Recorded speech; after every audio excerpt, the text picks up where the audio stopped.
Important points देखेंगे इसे कुछ, ठीक है ना, हेडिंग डाल देंगे इंपॉर्टेंट पॉइंट्स, इसी नाम से हेडिंग डालेंगे इंपॉर्टेंट पॉइंट्स, इंपॉर्टेंट पॉइंट्स। अब इंपॉर्टेंट पॉइंट्स कौन कौन से हैं इसके, ठीक है। इंपॉर्टेंट पॉइंट्स में है इसका जैसा सबसे पहले नंबर एक लेरिंग्स,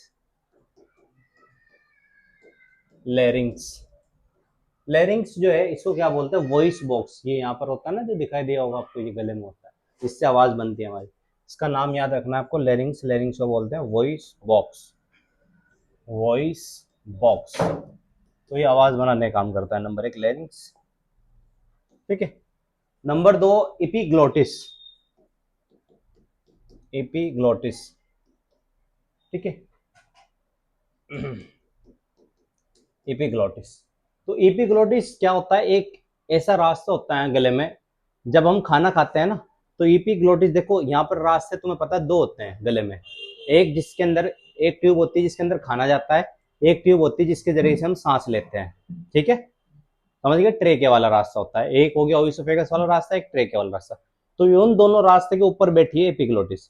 जब खाना या पानी गले में जाता है तो एपीग्लोटिस जो है ना उस रास्ते को बंद कर देती है जिसमें सांस जाता है, उस पर आकर ढक जाती है इस तरीके से, तो सांस वाला रास्ता बंद हो गया, तो पानी और खाना सीधा ओविसोफेगस में गिरेगा आगे, समझ गए। क्योंकि अगर पानी गलती से भी, बहुत सी बार हम जल्दी करते हैं, पानी कहां पर चला जाता है, अगर ट्रेके में घुस जाता है तो आपको पता है धक्का लग जाता है एकदम से, ठीक है, नहीं तो खाना है पानी उसके अंदर नहीं जाता, तो एपिग्लोटिस का काम ही होता है, ये प्रिवेंट करता है फूड एंट्री, प्रिवेंट यानी कि बचाने का काम करता है फूड एंट्री, कहां से बचाएगा ये, कहां से प्रिवेंट करेगा, प्रिवेंट यानी कि बचाना, फूड एंट्री, फूड की एंट्री को, फ्रॉम, फ्रॉम कहां से भाई, फ्रॉम ट्रेकिया, ताकि वो ट्रेकिया में न चला जाए, ट्रेकिया, तो फूड एंट्री को बचाता है ताकि फूड एंट्री कहां ना चल जाए, ट्रेकिया में न चल जाए, ताकि खाना सांस की नली में ना जाए, ना जाए, ये काम करता है, ठीक है ना, रास्ते को अलग करने का काम करता है एपिग्लोटिस। अगला होता है एक पॉइंट आपको तीसरा देखना है, एल्वियोली, तीसरा पॉइंट क्या होता है, एल्वियोली, तो एल्वियोली बल्ब के जैसी स्ट्रक्चर होती है, छोटी छोटी बल्ब के जैसी स्ट्रक्चर होती है लंग्स की, ये क्या होती है बेसिकली, ध्यान रखना, जो लंग्स होते हैं हमारे, तो लंग्स की, फेफड़ों की, ये structural, structural and functional, and functional unit है, ठीक है। तो लंग्स की, जो हमारे लंग्स है ना, उनकी स्ट्रक्चरल एंड फंक्शनल यूनिट है। स्ट्रक्चरल का मतलब क्या होता है बच्चों, संरचनात्मक, संरचनात्मक और क्रियात्मक, और क्रियात्मक इकाई, ठीक है, संरचनात्मक और क्रियात्मक इकाई है। तो यानी कि फेफड़ों की संरचना भी यही बना रही है, स्ट्रक्चर भी यही बना रही है, और फेफड़ों के अंदर सारा काम भी इन्हीं का ही है, काम भी यही करती है, और बेसिकली ये है साइट ऑफ गैस एक्सचेंज, क्या है ये, साइट यानी कि स्थान ऑफ गैस एक्सचेंज,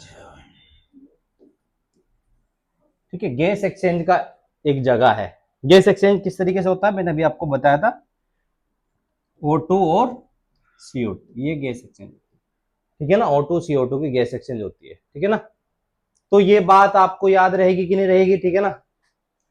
अब यहाँ पर जो है थोड़ा सा एक दो वर्ड देखना, कंडक्टिंग वर्सेस रेस्पिरेटरी पार्ट, ये क्या होता है इसको समझना, रेस्पिरेटरी पार्ट क्या होता है, कंडक्टिंग पार्ट क्या होता है, ठीक है ना, कंडक्टिंग वर्सेस रेस्पिरेटरी पार्ट। अगला देखें, हेडिंग क्या डाल देंगे भाई, conducting versus respiratory part, versus conducting versus respiratory part,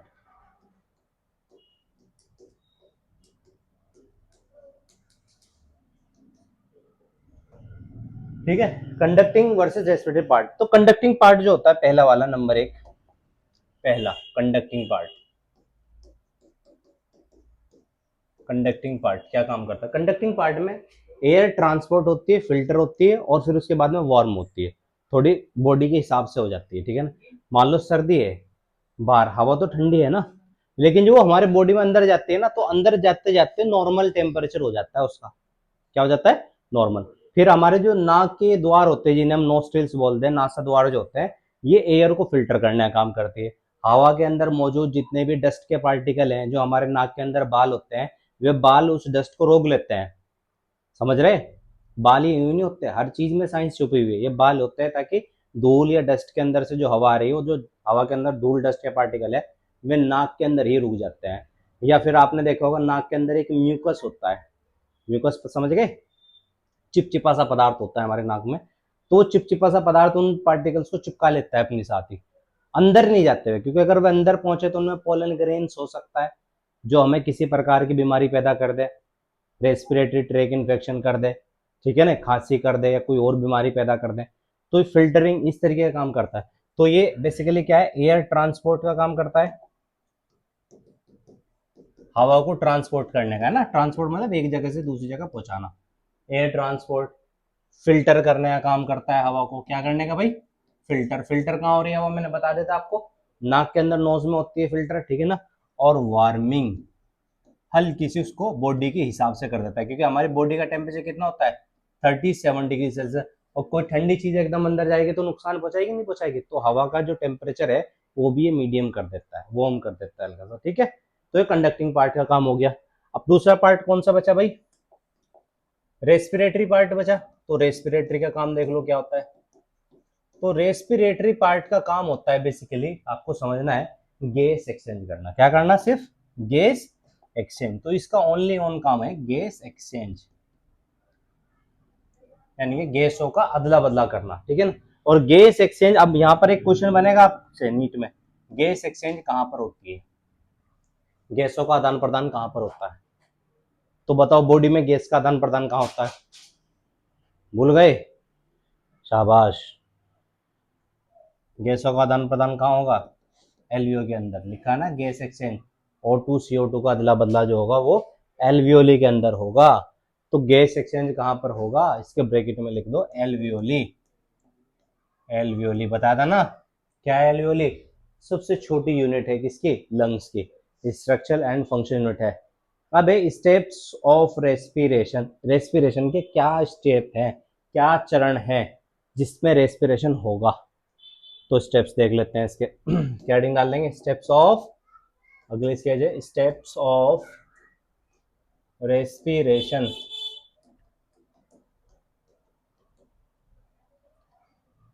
steps of respiration, respiration के स्टेप्स में जो है भैया, एक तो हो गया ब्रीथिंग, क्या आ गया भाई इसमें, एक तो ब्रीथिंग आ गया, ब्रीथिंग। ब्रीथिंग में आपको पता होगा O2 और CO2, O2 inhale, CO2 exhale, O2 को अंदर खींचना, CO2 को बाहर करना, ठीक है ना, इंस्पायरेशन एक्सपायरेशन है। फिर दूसरा है गैस एक्सचेंज, क्या है भाई, गैस एक्सचेंज। गैस एक्सचेंज कहां पर होती थी बताने की जरूरत नहीं है, किसके अंदर होती थी गैस एक्सचेंज, एल्वियोली के अंदर होती थी। एल्वियोली से कहां पहुंचती है गैस, सीधी जाके ब्लड में, कहां पर पहुंचती है भाई, ब्लड में, ठीक है, इस तरीके से। यानी कि एल्वियोली पे O2 होगा, ये O2 उठा के इसको दे देगी ब्लड को, और ब्लड के पास CO2 होगा, वो CO2 उठा के इसको दे देगा एल्वियोली को। जब O2 इस पे चला जाएगा, CO2 एल्वियोली पे चला जाएगा, एल्वियोली से CO2 बाहर निकल जाएगी, ठीक है, और फिर से नई O2 आ जाएगी। तो इस तरीके से चक्र घूमता रहेगा। फिर तीसरा पॉइंट होगा ट्रांसपोर्ट ऑफ गैसेस। गैस जैसा मान लो यहाँ पर ब्लड में आ गई, तो ब्लड में रुकेगी थोड़ी, ब्लड से सारी सेल्स में जाएगी। एक इंसान की बॉडी में लगभग 63 ट्रिलियन सेल्स हैं, 63 खरब सेल्स हैं। तो सारी सेल्स को ऑक्सीजन चाहिए, किसी एक सेल यूं नहीं भाई एक को चाहिए एक को नहीं चाहिए, सारी ही सेल्स को ऑक्सीजन चाहिए। तो यहाँ पर होगा ट्रांसपोर्ट ऑफ गैसेस, क्या होगा, ट्रांसपोर्ट ऑफ गैसेस, यानी कि गैसों का आदान प्रदान, ठीक है, गैसों का बॉडी के अंदर ट्रांसपोर्ट होगी गैस। फिर एक्सचेंज होगी, ट्रांसपोर्ट होने के बाद में क्या होगी भाई, exchange, exchange of gases, gases exchange होगी, ठीक है ना, ब्लड के अंदर जाके एक्सचेंज होगी। बताएंगे ब्लड से कहाँ भागेगी वो, ब्लड, ब्लड से चली जाएगी टिश्यू पे, और टिश्यू से जाएगी सेल्स पे, कहाँ पे जाएगी, सेल्स, इस तरीके से जाएगी, ठीक है, ये भागेगी। फिर लास्ट में आके सेलुलर रेस्पिरेशन होगा, सेलुलर रेस्पिरेशन। सेलुलर रेस्पिरेशन किस तरीके से होगा, जैसे मान लो ये आपकी एक सेल हो गई, यहाँ पर, ठीक है, एक सेल हो गई बॉडी के अंदर। अब इस सेल में यहाँ से O2 आ गया बाहर से, ठीक है। जैसे ही इसके अंदर O2 आएगा तो ये सेल आपको पता है जो ग्लाइकोजन होगा, क्या होगा भाई, ग्लाइकोजन। तो ग्लाइकोजन से क्या बना देगी, एटीपी बना देगी, और प्लस में क्या भी बनाएगी, CO2 भी बनाएगी। तो जो ये CO2 बनाया इसने, ये तो इसके किसी काम की नहीं है ना CO2 तो इस CO2 को यहाँ से क्या कर देगी, बाहर निकाल देगी। ये CO2 फिर से किसके साथ में मिलके, ब्लड के साथ में मिलके कहां तक पहुंचेगा, एल्वियोली तक पहुंचेगा। कहां तक पहुंचेगा, एल्वियोली तक। और एल्वियोली से रास्ता फिर से सेम टू सेम यही है भाई बाहर निकलने का। एल्वियोली से bronchioles, bronchi, trachea, larynx, pharynx, nasal cavity, nostrils, और फिर बाहर CO2। जैसे O2 इस तरीके से आ रहेगी और CO2 फिर यहाँ पे से, जैसे ये CO2 है, यूं जाएगी बाहर, ठीक है। O2 नोस्ट्रिल से एल्वियोली तक आ रही है, फिर एल्वियोली से ब्लड में मिलके सेल्स तक जा रही है। और फिर CO2 जो है, सेल्स ने बनाई CO2, बनाने के बाद में एल्वियोली तक पहुंचा देगा ब्लड के जरिए से, और फिर ये बाहर निकल जाएगी इस तरीके से, ये सेम प्रोसेस का यूज करते हुए। तो यहाँ पर बात समझ में आई, ठीक है नहीं, इसकी ये हो गया आपके स्टेप्स ऑफ रेस्पिरेशन, ठीक है। फिर मैकेनिज्म ऑफ ब्रीथिंग, ब्रीथिंग की मैकेनिज्म को समझते हैं कि भाई ब्रीथिंग होती कैसे है, क्या होता है mechanism of breathing. Mechanism of breathing,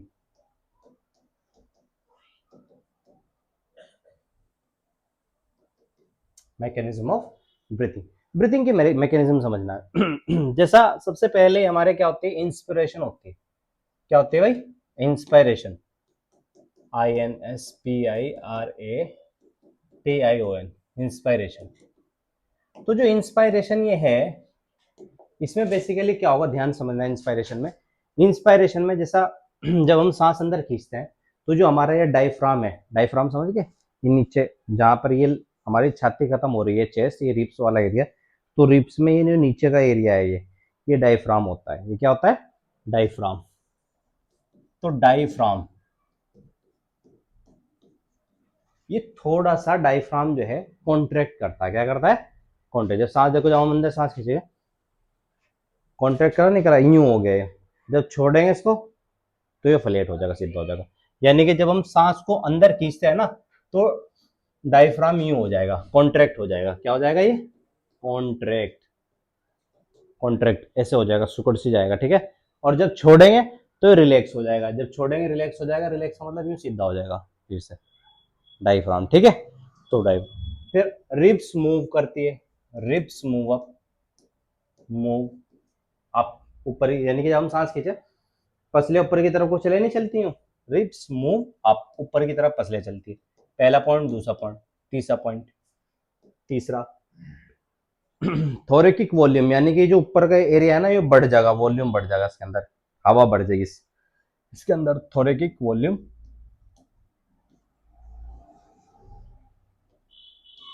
थोरेकिक volume increase हो जाएगा, बढ़ जाएगा। जब सांस खींचे अंदर आदमी, तो उसकी चेस्ट बड़ी हुई दिखाई दे, कम होती हुई दिखाई दे, फूलती हुई दिखाई दे ना, बड़ी हुई, तो वॉल्यूम बढ़ेगा। जब वॉल्यूम बढ़ेगा तो ध्यान रखना, यहाँ पर प्रेशर घट जाएगा। क्या हो जाएगा, प्रेशर घट जाएगा।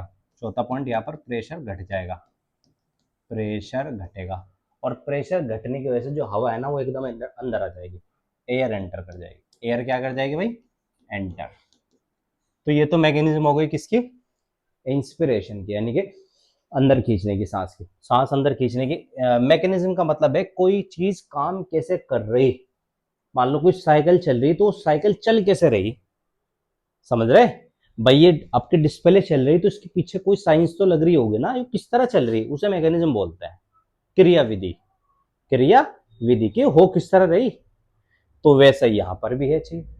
अब दूसरी चीज हमने ये देखा इंस्पिरेशन, फिर एक्सपायरेशन देखें।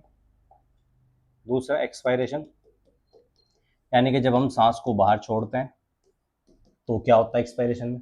तो एक्सपायरेशन में मैंने बताया था कि आपको डायफ्राम रिलैक्स होता है। नंबर एक, डायफ्राम रिलैक्स, जो आपका डायफ्राम है